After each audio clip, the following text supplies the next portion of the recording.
Krishna, Krishna Krishna, Hare Hare, Hare Rama, Rama Rama, Hare Hare. So we are reading from Srimad Bhagavatam Canto 3, Chapter 28, Text 22. Yak chauka nihishrita sarit pravarodakena tirthena murdhani adhikritena shiva shivobhut dayatur manashamala shaila nishrishta vajram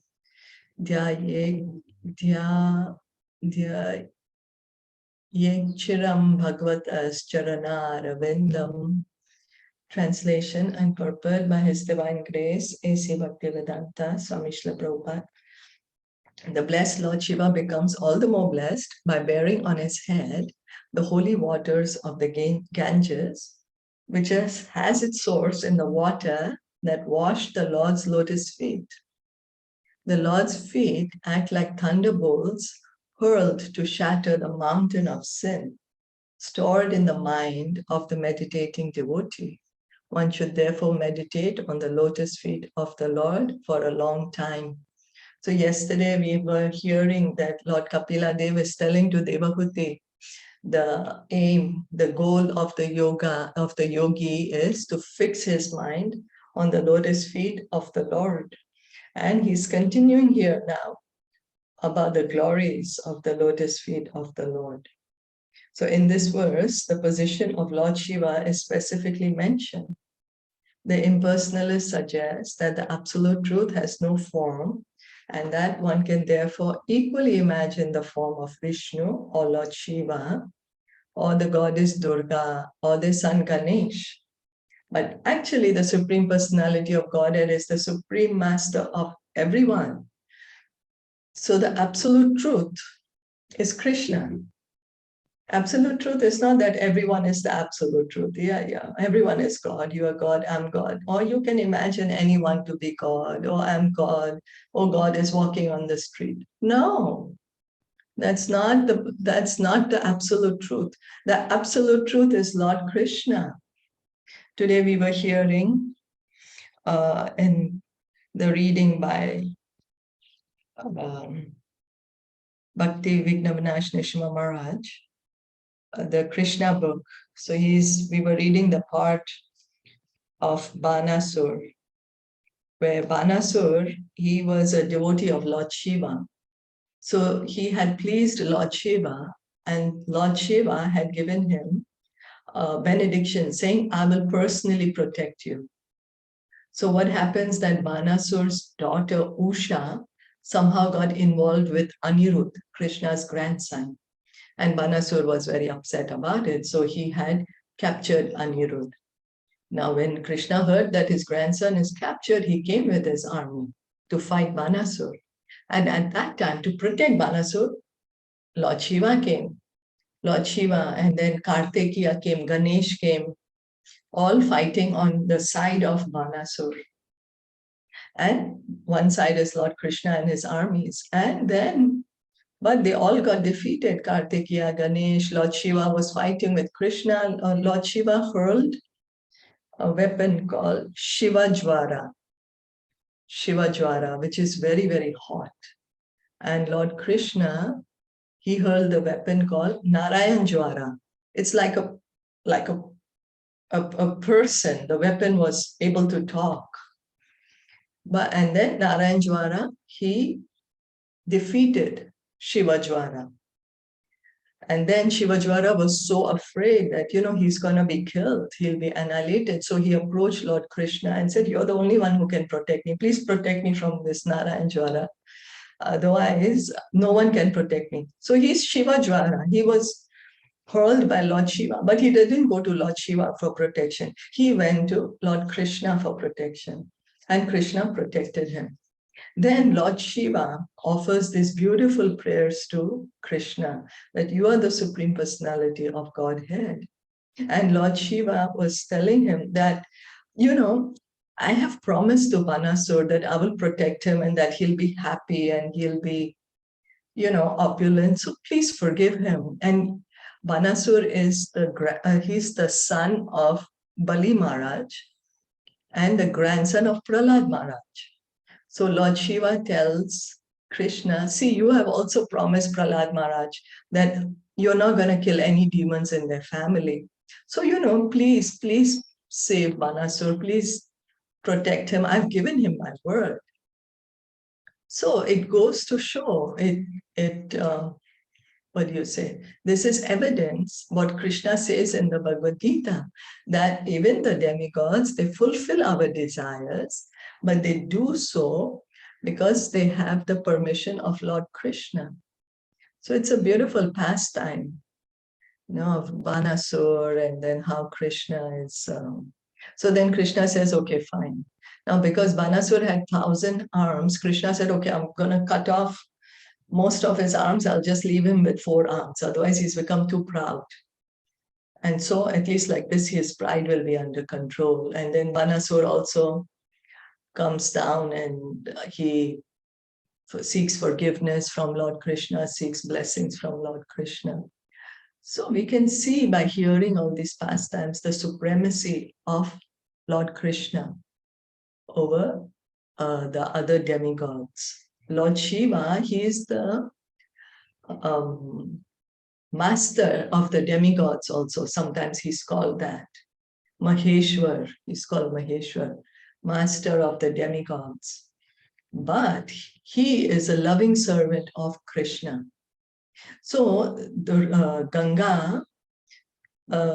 Ganga, she comes to this universe. She has washed the lotus feet of Krishna. But because she's flowing with so much force, it's going to destroy the universe. Then what? Lord Shiva takes this water on his head. The foot bath of Krishna is very auspicious. We also, we bathe the deities. Of course, Charanamrit, we drink it. We drink it, or we can put it on our head. Ganga water we put on our head. So like that. So the Supreme Lord is the supreme master of everyone.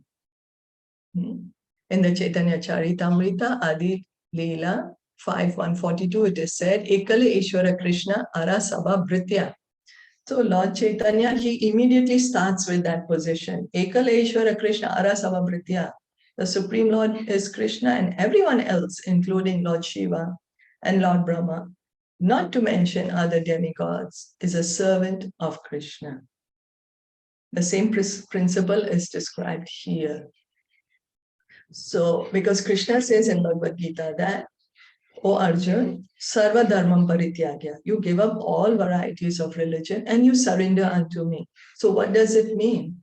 So we are surrendering at different places. We have to surrender.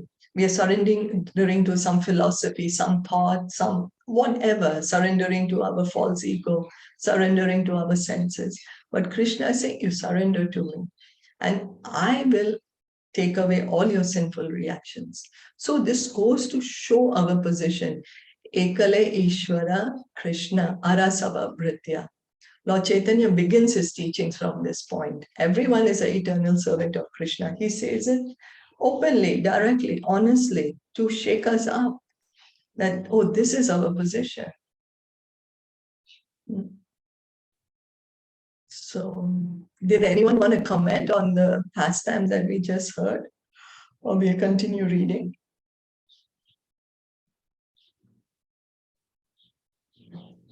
I never heard that pastime.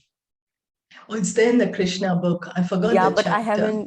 I haven't reached there. Maybe we haven't reached there, or but I haven't heard this pastime. So it's a nice pastime. I hope we can continue. Yeah, and this line also here, that the one that mentions just the second one, that the Mayavadis, because they think that there is no form of Krishna, so they just assume Shiva, Durga, and Ganesha, no form, and that one can therefore equally imagine the form of Vishnu or Lord Shiva or the goddesses Durga or their son Ganesha. But that's wrong, right? That they can imagine God as Ganesha, Ganesha is the god, or they can imagine Shiva as the god, because they think that because the God has no form, that's why, right? Yes, The so we Mayavadi. should not think that. We are committing an offense if we are thinking that Lord Ganesh is the supreme absolute truth. Yes, he's a powerful demigod. Yes, he's a pure devotee and he deserves our full respect. But he is not God. He's not the absolute truth. Neither is Lord Shiva nor is Durga Devi. Okay. That's right.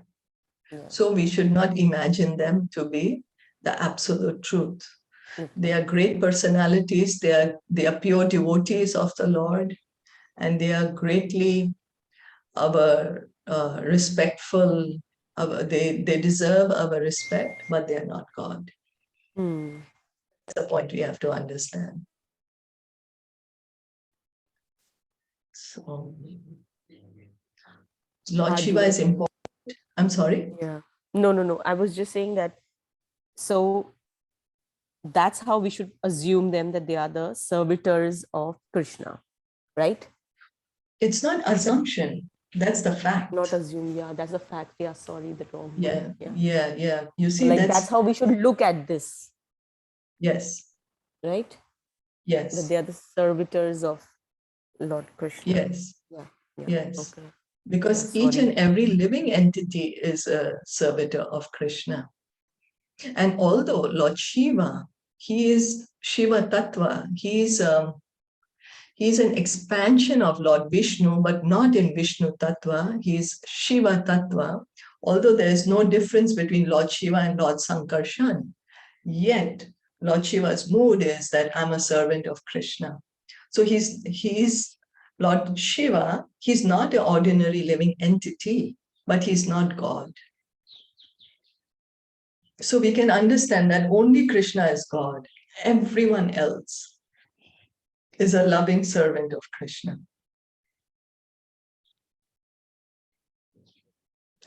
Yeah. Okay. Yeah. Okay. So Lord Shiva is important. Why? Because he's holding on his head the holy Ganges water, which has its origin in the foot wash of Lord Vishnu. So I'm not sure if you'll have seen the photo of Lord Shiva, in his head, from his hair, always there's a picture of like water coming out. I don't know if you'll have seen. Yes, we've seen, no? Yeah. So that water is Ganga water, which is he's taken it on his head. And this Ganga water is the foot wash of Lord Vishnu. Lord Vamandev, when he had pierced the covering of the universe, that's how the causal water comes down, and that is Ganga Devi. So in the Hari Bhakti Vilas by Sanatan Goswami, it is said that anyone who puts the Supreme Lord and the demigods, including Lord Shiva and Lord Brahma, on the same level, at once becomes a pasandi or atheist. We should never consider that the Supreme Lord Vishnu and the demigods are on an equal footing. So Hari Bhakti Vilas is book compiled by Sanatan Goswami. He's one of the 6 Goswamis of Vrindavan. He personally was instructed by Lord Caitanya, and Lord Caitanya told him to write this Hari Bhakti Vilas, which is the Vaishnav etiquette. It speaks about Vaishnav etiquette. And Sanatan Goswami is saying that if we consider that Lord Shiva or Lord Brahma and Lord Krishna are the same, or any other demigod, and Lord Krishna is on the same level as Lord Vishnu or Lord Krishna, then we become a pasandi or an atheist. When we might say, oh, but that's not atheism, but it's covered atheism. If we deny the existence of, if we deny the supremacy of God, we are sugarcoating our atheism. We are hiding it. But if we analyze what we are doing, we are denying the supremacy of God. So that's atheism. So we should not do that. We should understand that Lord Krishna or Lord Vishnu, he is God, and everyone else is his part and parcel.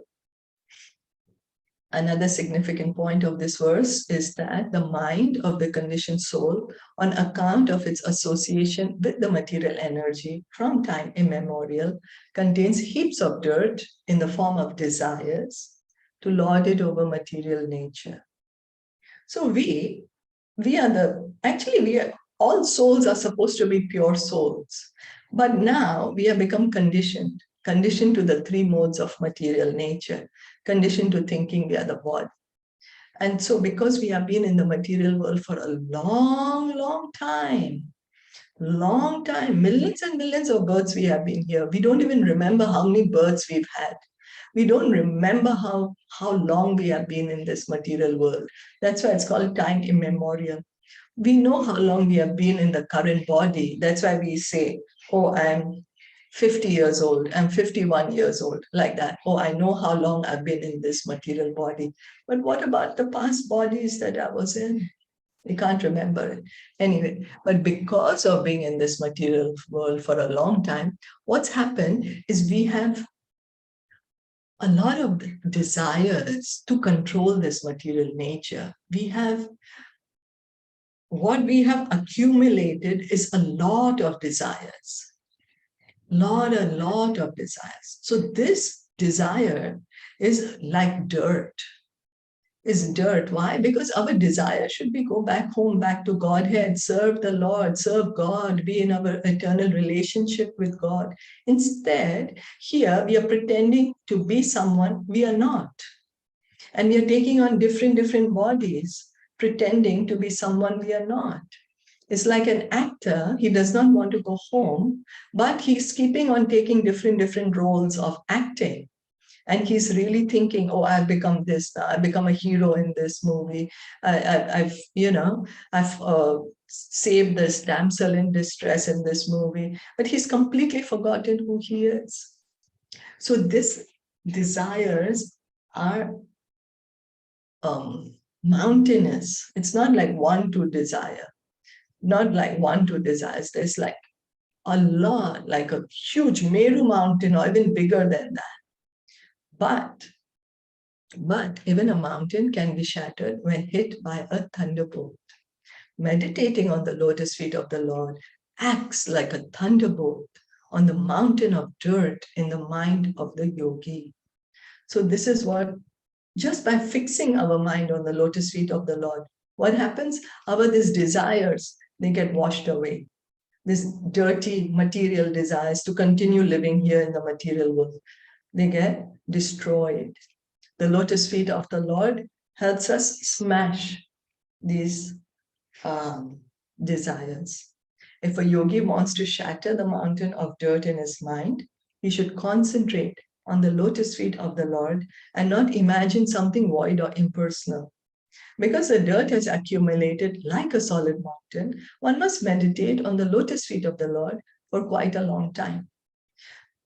So if I see there's a dirty table, and then I will say that, so I need to start cleaning the table. I need to bring a powerful cleaner, and I need to start cleaning it. But if I just say that, well, the dirty table is there, I'm just going to sit here and I'm going to imagine that the dirt is gone, what's going to happen? Will the dirt actually go, or I will just imagine that the dirt has gone? The dirt will remain. Yeah, just imagine that the dirt is gone. Exactly. Yeah. I'm just living in my mind. I'm just on a mental platform, right? So then if I'm sincere and I really want to clean the dirt, I really have to get up and start using the cleaner on the table. So this is the way. We need to fix our mind on the lotus feet of the Lord. And the lotus feet of the Lord helps us to smash the mountain of dirt. If we imagine, I'm going to think of a light, I'm going to think of a candle, I'm going to think of whatever, then we're just imagining that the dirt is gone. The dirt is still there. For one who is accustomed to thinking of the lotus feet of the Lord constantly, however, it is a different matter. The devotees are so fixed on the lotus feet of the Lord that they do not think of anything else. Those who practice the yoga system must meditate on the lotus feet of the Lord for a long time after following the regulative principles and thereby controlling the senses. So the Ashtanga yogi, he has to fix the mind on the lotus feet of the Lord for a long time. For a long time, because there's so many desires in our heart. But what about a pure devotee? A pure devotee, his mind is already fixed on the lotus feet of the Lord, because anything and everything he's doing is for the pleasure of the Lord. It is specifically mentioned here, Bhagavatas Charanaravindam. One has to think of the lotus feet of the Lord. So we may say, oh, what is this lotus feet of the Lord, lotus feet of the Lord? Why my feet cannot be lotus? You know, why only Lord's feet are lotus? My feet also should be lotus. People should think and imagine my lotus feet. Or maybe I should imagine my own lotus feet.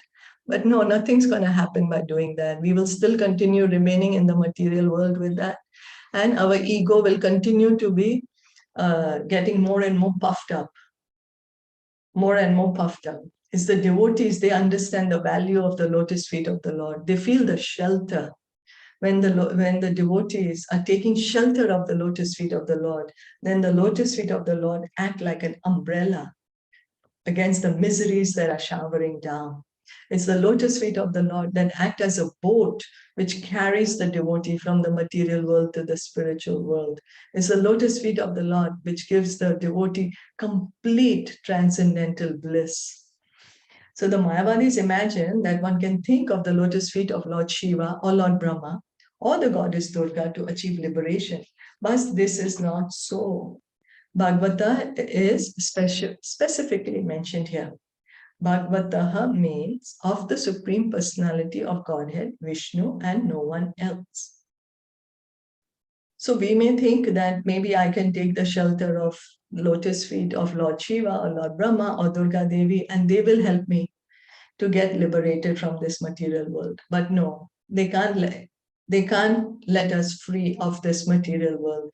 We need the sanction of Lord Krishna. We need his sanction to be able to get out of the material world. Only he can bring us out. He or his authorized representative, bona fide representative can bring us out of this material world, can give us liberation. Another significant phrase in this verse is Shiva Shivo Bhut.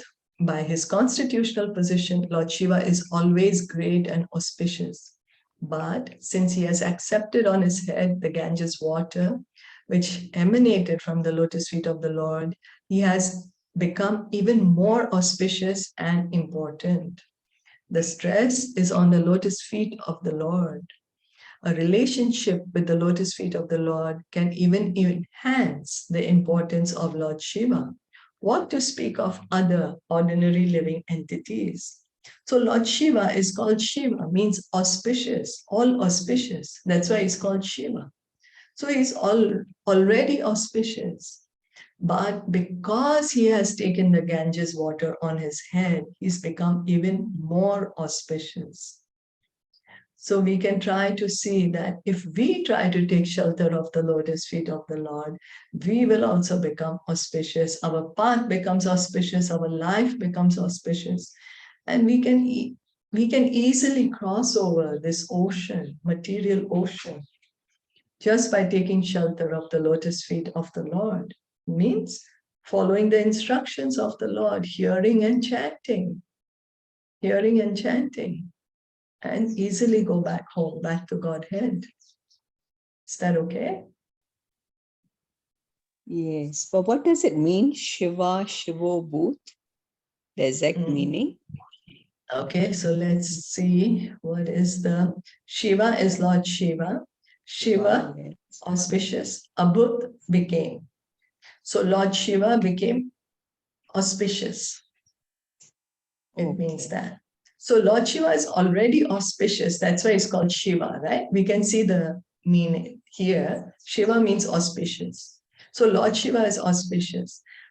So he's already auspicious, but now he's become more auspicious. That's what we are reading here. He's always great and auspicious. But since he has accepted on his head the Ganges water, he has become even more auspicious and important. His auspiciousness has increased because he has the Ganges water on his head. Ganges water. Oh, Yeah, that's what it means. and even Lord So- Shiva meditates on the Supreme Personality of Godhead. So, right? So why are like That's- people not understanding that? Why are they saying that it's equal? Right? Because what happens is, we are not studying the scriptures. We are not reading the scriptures. And without reading or studying the scriptures, we just make up anything. And then we make up anything and we tell others, okay, you must follow this. Everything is the same because I'm saying it. And then you must follow me. And like that, we start following. Yeah, and without if you tell a person who is a Shiva Bhakta, and see, like now we read scriptures, okay, we understand. But you tell the other person who's a devotee of Shiva will never accept it.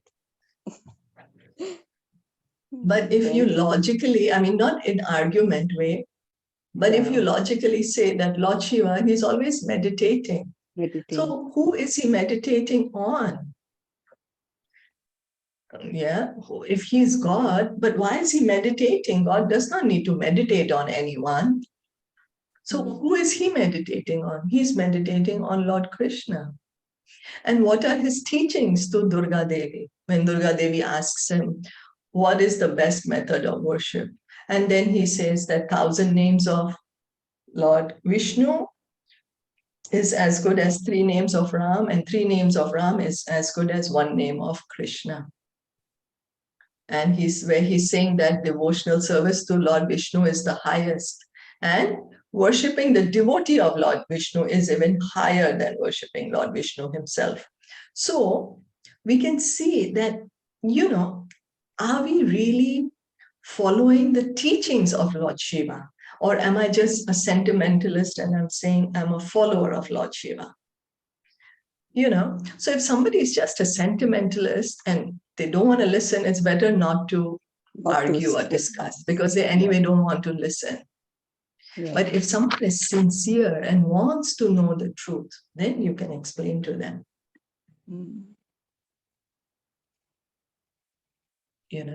So it's the same thing again. Like, okay, I want to become a doctor. So am I really serious about becoming a doctor? Then I will enroll myself in school. I will get myself trained.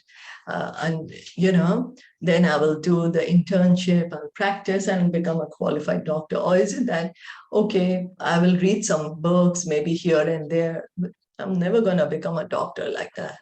And God forbid, if someone actually comes to me for treatment, what am I going to do to them? So that's what happens. So we can see that if someone is really interested and someone is innocent and they're really interested to understand the truth, we can speak to them. But if someone does not want to hear the truth, then we don't need to disturb them. That's what Krishna says in the Bhagavad Gita. We don't need to disturb anyone. Yes. And one more thing, that Shivji is also telling the Mahatyam of Gita to Durga Devi. There's a separate book of Gita Mahatyam, right? And even the Srimad Bhagavatam. Also, he spoke to goddesses Durga. Yeah, Parvati Ma. He spoke everything. Yeah. And even the Gita, so he's spreading the glories of Krishna everywhere. That's right. And we are going to hear more of that. I'm sorry. Yeah, I'm just saying that he's spreading the glories of Krishna every moment. Right. That's right. Yes, he's meditating. He's saying Ram, Ram, Ram, all the time. He's singing the glories of Lord Ramachandra. And we are going to be hearing about Lord Shiva in the 4th canto. 4th canto, there's a lot about Lord Shiva. And also Lord Shiva's teachings to the Prachetas. That's also very beautiful teachings, all in the Srimad Bhagavatam. Yeah. So if someone really is interested to hear the truth, we can speak to them, nicely. And if someone has not thought about it, we can make them think, oh, so what is Lord Shiva's teachings? What does he teach? Who is he meditating on? Who is he worshipping? Like that, we can get people to think about that. And one thing Yeah. more, that wherever there is a temple of Vishnu, Krishna is also, Shiva is also present. Like even in Vrindavan, he's there as a Gopeshwar Mahadev. So he's like a dham protector. Yes, he's the Dhampal. Yeah, Yes. Dhampal. So Yes, he's the always Dhampal. there. That's right. That's But right. And because we need none to. of us know, you were right, that Yeah. none of us read the scriptures and we don't know. So we don't know the importance. That's right. And at the Dham, we need to take the permission of Lord Shiva to understand the Dham, to enter the Dham. Do you know that? Yeah. The I heard it Dhampal one of Lord Shiva is there. We have to take his permission before we go to the Dham, before we do the parikram of the Dham. So he's there because he keeps all the atheists, all the non-devotees out. That is his service to Krishna. That someone who's not sincere, he keeps them away from Krishna. Wow, I didn't know that. That's his service. No, I said I didn't know that. Yes, Didn't that's hear his about service. Okay. Yeah. He's there in Vrindavan, he's there in Mayapur. The devotees, before they do the Mayapur parikram, they go visit Lord Shiva, take his permission, then they go for parikram.